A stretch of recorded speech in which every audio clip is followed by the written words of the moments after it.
This is How Did I Get This Far? A podcast tackling the basic skills and knowledge that we all completely missed learning. Soon enough, you'll stop having to ask yourself, how did I get this far? On this premiere episode of Season 2, I combine my two passions, casting for reality TV and podcasting with amazing guests. It's time to find out, how did I audition for reality TV this far? Coming up on this episode of How Did I Get This Far, Jazzy Collins joins me to reveal how to get on a reality show. Jazzy is a reality television casting producer with credits for multiple networks, including ABC, NBC, Fox, Netflix, MTV, and more, with notable credits including multiple seasons of The Bachelor and The Bachelorette, The Circle, Love Island, and America's Got Talent. Jazzy, you now have the spotlight. Welcome to the podcast. Thank you so much for having me. I'm super excited to be here today. Yay! We originally connected since we both work in casting for television, but I want you to share some of the defining moments for you in your casting career. Absolutely. So I started out in casting as a casting assistant, like a lot of most people. And I was super, just not in the know. I had no idea what casting was. I kind of was just thrown into it. And I originally was starting in production. I started as a production assistant. I got thrown into casting and I ended up casting for some game shows. If you ever heard of Let's Ask America, which a lot of people don't, that was one of my first shows I've ever worked on, but it was all over the States, and it was all through Skype. So weirdly enough, now we've moved on to Zoom, and Skype is kind of slowly going by the wayside, but I'm still a Skype lover. But that was the first game show that was kind of like a virtual thing. From there, I just kind of kept working my way up, worked up as an associate, worked up as a casting producer, had the opportunity to do some casting director work as well. I had some opportunities to work in commercial work, but notably my biggest shows probably to date have been The Bachelor, The Bachelorette. I've also worked on The Circle, which is one of my favorite shows because there's a few shows that you always dream to work on, and one of the shows was The Circle. So having the opportunity to work on season 2 was really, really exciting for me. And most recently, I've been accepted into CSA, which is Casting Society of America. So now I'm a notable casting director, which is fantastic. Yes, congratulations. And I agree. The Circle is so awesome, and I'm very jealous. I actually binged the British version of The Circle, and once I heard that Netflix was doing it, I was so excited. That show is awesome. So very excited for season 2. Oh, thank you. It's a good one. Okay, awesome. Is there anything else you want to share about just any moments in casting that really stand out to you? Yeah, one of my other biggest moments was actually, this happened earlier this year. I had the opportunity to speak out against the Bachelor and Bachelorette franchise, but I was basically telling about my experience while I was working there. We had really tough time getting diverse candidates through the casting process, even though I myself was on the inside. I wasn't having really any opportunities to really push any sort of diversity, not having any Black women with natural hair come through. Everyone had to fit basically the Bachelor mold. So I went out on a little bit of a limb, and I posted an Instagram post about my experience and what I was hoping that the Bachelor franchise would move forward and do. And it literally blew up. I was contacted by so many different, news outlets, and I had the opportunity to talk to, E! News Canada and all these other different publications. And it really shined a light on not even just the Bachelor and Bachelorette franchise, but a huge diversity initiative that I think we need to start seeing in the casting process. A lot of companies, they hire casting producers and directors to just basically create a cast that they think that people want to watch. But in reality, they really need to start having people have more diverse people that look like the people that are watching your shows. So, if you're not highlighting any disabilities or highlighting any people of color, what's the point of watching a TV show when it's all completely white? So I am super happy that, this conversation is starting. Since then, I've seen so many different companies starting to talk out about it, how they want to fix this problem, not only just in casting, in production, and also keeping that conversation going. And I'm really excited to be just a part of like just a small number of those people that are trying to push these diversity initiatives. And as you can imagine, you also have worked in casting. So you've seen that, there's people that are just, give me, a beautiful guy, a beautiful girl, but what are those standards? What makes a person beautiful? And casting basically molds that. So we want that opportunity to show that whether you're black, white, green, yellow, a bigger girl, a smaller girl, if you have if you have some sort of disability, you should have that opportunity to see yourself on screens. So that's what I've been doing. Yeah, and that's amazing. And I completely agree with you. When we watch shows, we need to see who's being represented, who's missing, and demand that these shows be held accountable. And I agree, our job is a big part of that movement as well. And for anyone who wants to hear more about that conversation, she's already done some amazing podcast interviews about that. Some of those are Reality Steve, Reality on Reality, the Bachelor Party podcast. So check all those out. This podcast is going to focus on the basics of getting on a reality show, though. So we'll continue with that. Before we go into more questions about your advice and your knowledge, let's do some fun superlatives. I'm going to give you some superlative phrases in association with reality casting, and you'll share some of your answers. Okay, the first one is biggest misconception about reality TV. Ooh, everyone thinks that reality TV is heavily produced. It is not. There are producers on set. They are there to help guide you and help create a story, but they are not pushing you and forcing you to say anything that you do not want to say on television. That is a good one. I feel like a lot of people will be surprised at that one. Okay, the next one, the most memorable audition. Ooh, most memorable audition definitely was a woman that applied recently for The Circle. She was such a blast. She was an older woman. I believe she was in her late 60s, and she just told a really hilarious story about how she has now divorced her ex-husband, and now she's become someone that's almost like a free spirit, and now practices polygamy. So that by far was a very interesting conversation, because I would never expect someone to just come out and tell me about their sexual life. But I actually sat there and talked to her about like 35 minutes just about polygamy, because I thought it was really fascinating, and I don't really hear about that. And I think that's actually a topic that I would really, really enjoy to watch on television. That's funny. That reminds me, there's this, it was a BuzzFeed News with Facebook Watch game show that I had worked on, and it was all this versus that. And normally it was like cat lover versus dog lover, but a couple other ideas that we had auditioned for just to see was polygamy versus monogamy. And I had such long conversations because like you said, it's not a conversation you normally have, and you kind of want to know what's the appeal, Exactly. I mean, having multiple partners is like, ooh, that's interesting. I mean, it's not my style, but I am so for anyone that is into that. I think it's fantastic. Good for you. Okay, ready for the next one? Yep. Okay, biggest audition pet peeve. Oh, when people come rehearsed. Do not come rehearsed for a show. Don't think we want to hit specific points. We are here to basically guide you and help you, and we'll ask those questions to get the best versions of yourself. So don't ever feel like you need to script yourself for a reality TV interview whatsoever. That's interesting, too, because I feel like a lot of people are like, okay, if they ask me, like, why do I want to be on the show, I should say this, this, and this. So you think it should just be whatever you feel when you get asked that question, just go for it.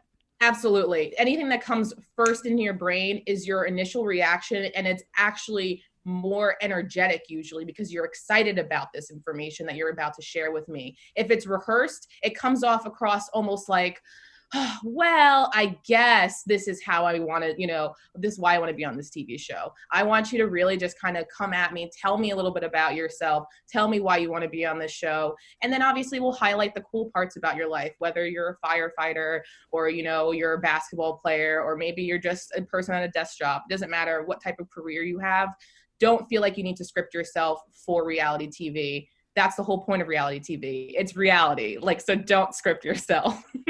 Yeah, that's a good point. Okay, your favorite reality show to work on? My favorite show to work on is The Circle. I I think we dug that one in. We're really in love with The Circle here. love The Circle. There, just even from the beginning of season one, I didn't have the opportunity to work on season one, but one of the things that really drew me to the first series was the amount of diversity, just in like the starting 8 cast. I was like, this is incredible. And not only that, it's just like normal people just trying to win money. And it was weirdly eerie now when you look back at it, because everyone's in like a pandemic and kind of staying at home now. And now casting the show for season 2, everyone's like, I can do this. I can stay in an apartment for, an amount of time with no issues. So it's kind of funny looking back at it. But like overall, by far, one of my favorite shows I've ever worked on. Yeah, and actually watching the British version, that's what drew me in. It wasn't the concept. I mean, I think the concept's very unique where everyone is completely isolated and they're only communicating through this platform that you can message with. But what appealed to me was the cast, because everyone you wanted to root for, and they were all completely different and they all had their different reasons to root for them. So casting is very crucial in that show, and it's exactly so entertaining. Okay, the last one, favorite reality show to watch. My favorite reality show to watch was Love is Blind. Big fan of that show. I don't know if I would work on it though, because I love the magic of it and I feel like working on this show is going to ruin it for me. But I absolutely loved everything about it. I loved seeing how these people were first like in this like experiment, because that's all it was at the end of the day. It was this huge experiment to see if whether or not people would fall in love just based off of someone's voice and like connecting that way.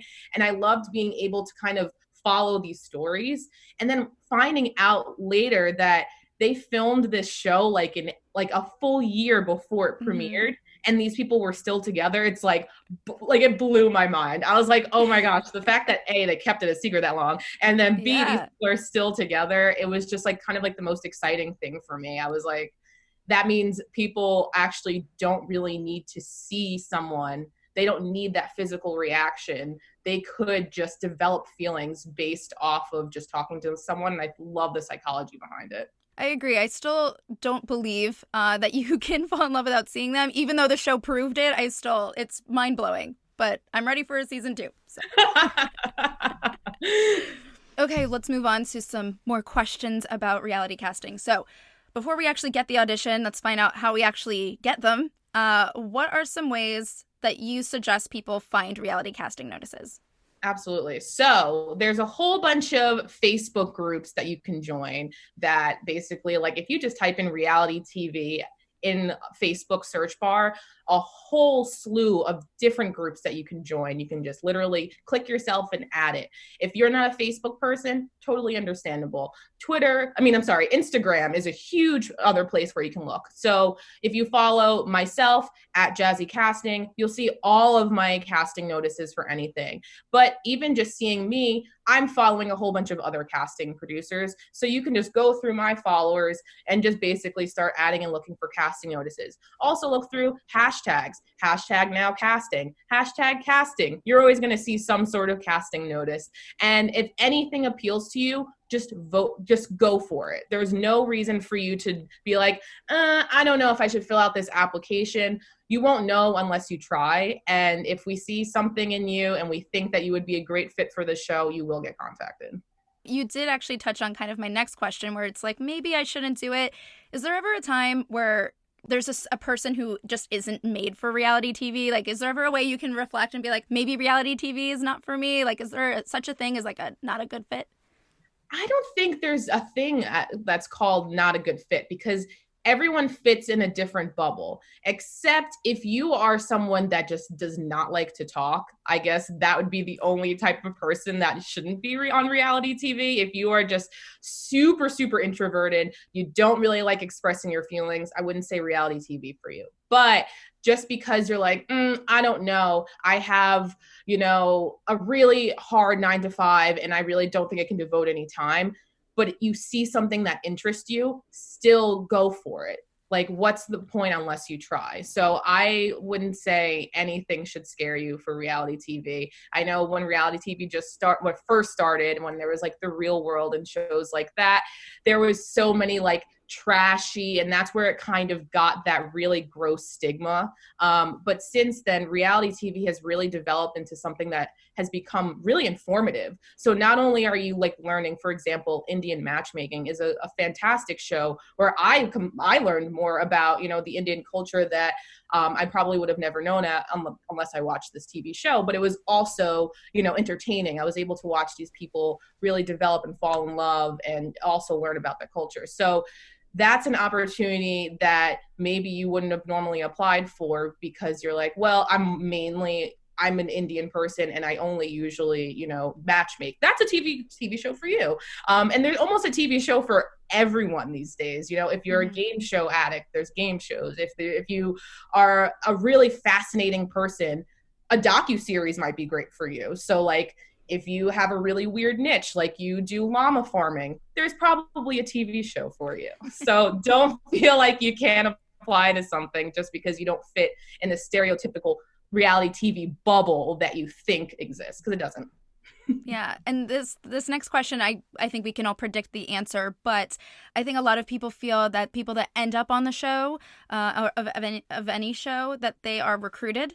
And so people kind of feel like, well, I'm not going to apply. They're just going to find some hot model on Instagram. So what do you recommend? I mean, is it worth taking the time to do those applications? If, you know, once open calls are a thing again, is it worth going to open calls, or is that not really worth the time? It's absolutely worth the time to fill out an application. A lot of people that have applied for TV shows have made the TV shows that I was working on.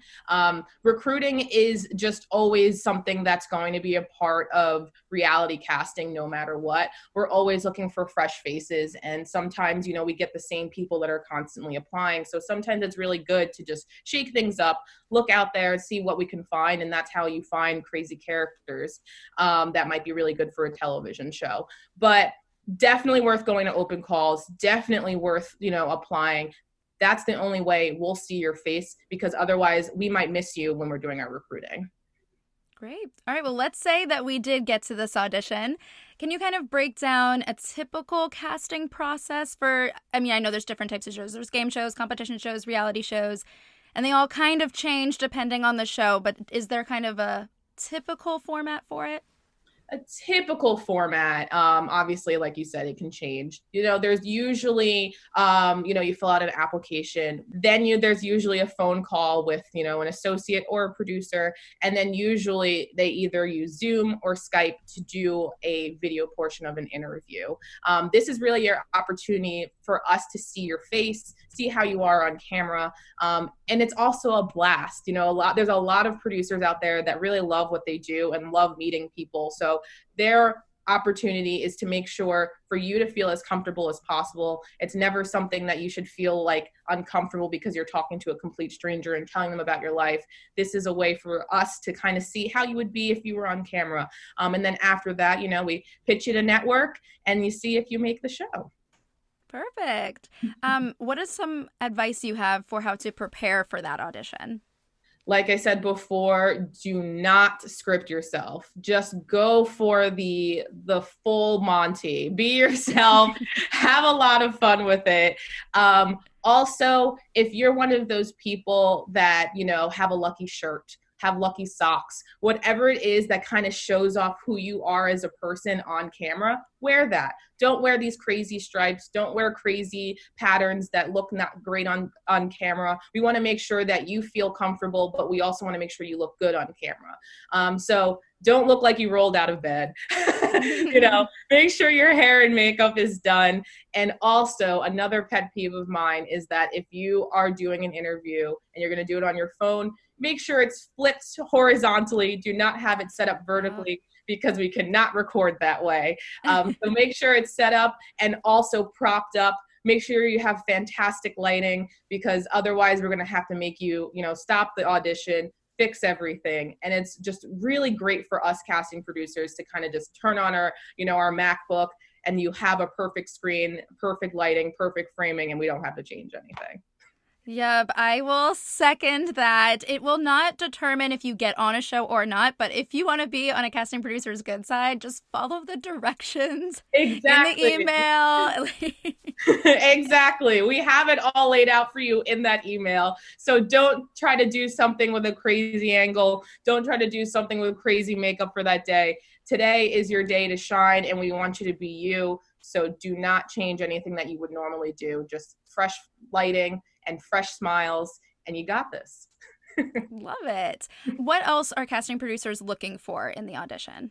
They're looking for energy, but we're not looking for overexcited energy. If it feels like it's forced, that's not the energy that we're looking for. We want you to still be yourself, but we want you to kind of hype yourself up.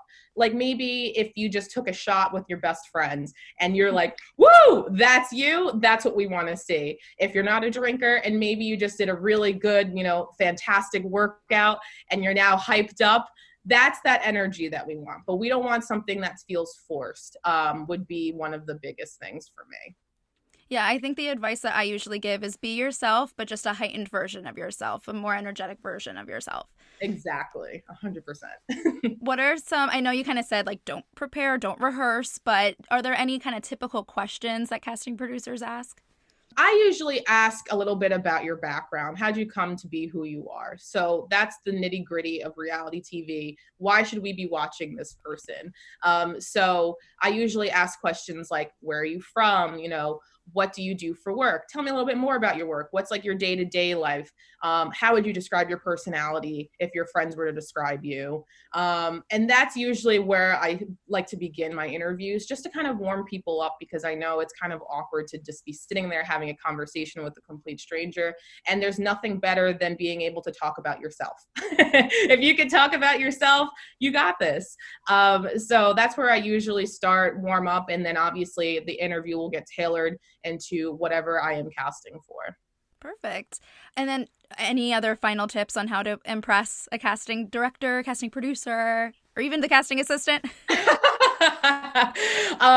One thing I guess for me is, if you are super, super busy and we call you and don't feel like that's the last time we could ever talk to you, tell my associate, like, I am so sorry right now. I am currently on a train. I'm busy, whatever the case is. Let me give you a call back in a couple hours. Don't feel like if you can't make that phone call, you'll lose out on your opportunity. We're here to still try to put you on TV. We're still here to, get to know you and talk to you. So don't feel like you're obligated to talk to someone if you're not available. That's good advice. Okay, and the last question about the audition process. How do you get over the nerves? The nerves. I always tell people to shake it out. Yes. When they sit down, and I can tell if someone is nervous just from the beginning. So I usually, stop the interview. I'll stop recording and I'll ask them, I'm like, how are you feeling right now? Are you nervous? And they're like, usually respond, yeah, I'm a little nervous. I just tell them to shake it out. I tell them to just move their hands around, shake it out, do a little dance. And then they start laughing at themselves and they eventually just immediately get comfortable. So just don't worry about the nerves. Like I said before, we're really here to make you feel comfortable, like you're talking to one of your best girlfriends or guy friends. So no worries. Don't ever feel nervous. I love that. Yes. And I think that's a good point too, is that when you're in the audition with a casting producer, as much as, yes, we're kind of assessing if you're the right fit, we're also there to work with you to see if we can produce you into being the right fit for the show. We want to find the right fit. So it's a good point. Absolutely. All right. So let's talk a little bit about what to expect after your audition. Well, the first question is, what happens afterwards? I mean, what happens with your tape? What happens with your audition? Usually we send over, everything to the network that we're working in, and they're the ones that make the final decision. Unfortunately, it's not us that, make the decision, because a lot of the times if I were making these decisions, there's a lot more people that I think would have been on television by now. But overall, it's the network that we're working with. They make the decision. And if you are selected, you will get a phone call from us, and we'll let you know you're moving forward. And usually that means you've made the show. And that's the best part about it. All your hard work, all of those interviews that you've done, and all of the application, which sometimes can be extensive, have been done, and you make the TV show. How do you decide for those shows that do tape for several months? How do you decide if it's the right fit for you? Because you probably have to quit your job or, just leave your life. How can you decide? I know that's a personal choice, but do you have any advice on how to make that decision? Yeah, absolutely. A lot of TV shows now are starting to understand that if people need to give up certain amount of time, they will compensate you for it. Not every show does that, but you have every right to ask whether or not there will be compensation. That sometimes can help you create whether or not you want to do it. But also at the back of your head, I know people also do reality shows because, oh, I want to be famous. Oh, I want to be, have amazing Instagram followers and, then I won't have to work. If that's your priority, that's totally fine. But don't ever think every reality TV show that you do, game show or whatever, is going to lead to that. You have to kind of manage your expectations. So what I recommend is really assess the whole thing as a whole. Is this going to better your life? Is this an experience that you really want to do? Maybe you're been at your wit's end when it comes to dating and you're like, I just put me on a dating show. Let me just do it and see what happens. Go for it. No matter what, it's going to be a fantastic experience. It's going to be unlike anything you've ever done before. So if there's nothing holding you back, just do it. I love that. This is kind of a weird question, but I think some people might wonder this. Do you need to get an attorney if you're doing one of those big time shows like The Bachelor? Like, do you need to get somebody to kind of go through that contract with you? Because, we've seen these people end up blowing up on social media afterwards. So do you want to get like a publicist or anything like that? Completely unnecessary to get an attorney or a publicist. But, contracts do come with the territory. So we recommend if you want to have someone look at the contract, feel free to do that and send that over to an attorney that you may know or someone that can help you with the legal jargon so you know what you are signing. Because obviously we don't want you to just be signing away anything just because you want to be on a TV show. We're here to protect you and we also want you to protect yourself. So feel free to do that. There's no need to get a publicist unless, you blow up from that whole TV show that you were on and maybe you just gained 1 million followers. That's a huge number, but maybe you gained 1 million followers and there's just so many opportunities coming at your end, then feel free to go, you know what, maybe it's my time to get a manager or publicist. But to be on any reality TV show, you do not need one. Perfect. Okay, my last question, which I know a lot of the answers here are confidential, so whatever you can say, what is some inside scoop of what it's like on set for a reality show? Oh yes, like most of it is confidential. Yeah. I figured I have you, might as well see if we can share some information.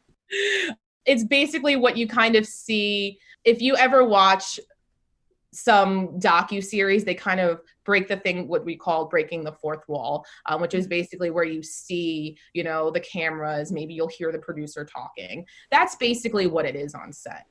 There will be producers, there's lights, there's camera, and there's action. That's literally it. That's on.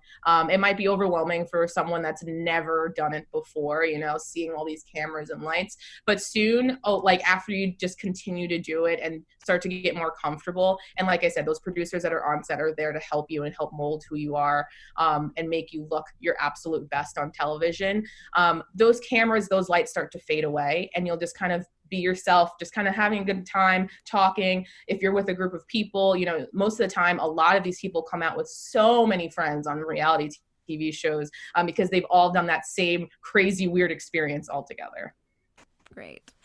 Thank you for taking on that risky question there. If I got asked that question. I think I did okay. No, you did great. I think that was still insightful without revealing anything important. Yeah. Okay, well, to those listening who are hoping to be the next big thing on reality TV, how can people stay in touch with you and see the next casting notice that you have? Absolutely. So you can follow me on @JazzyCasting on Instagram. That is where I post all of my casting notices. You could also see my website. It's jazzycasting.com. And that I also post casting notices, but I also have an email list. So if you're interested in getting them directly sent to your email, feel free to just sign up on there.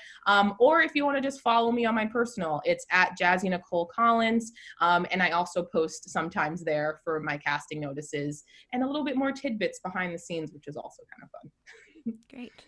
Well, thank you for sharing the reality of reality TV casting. And to my future reality stars who listen to this episode, thank you, and tune in next week for more inside scoop on all aspects of life we wish we knew.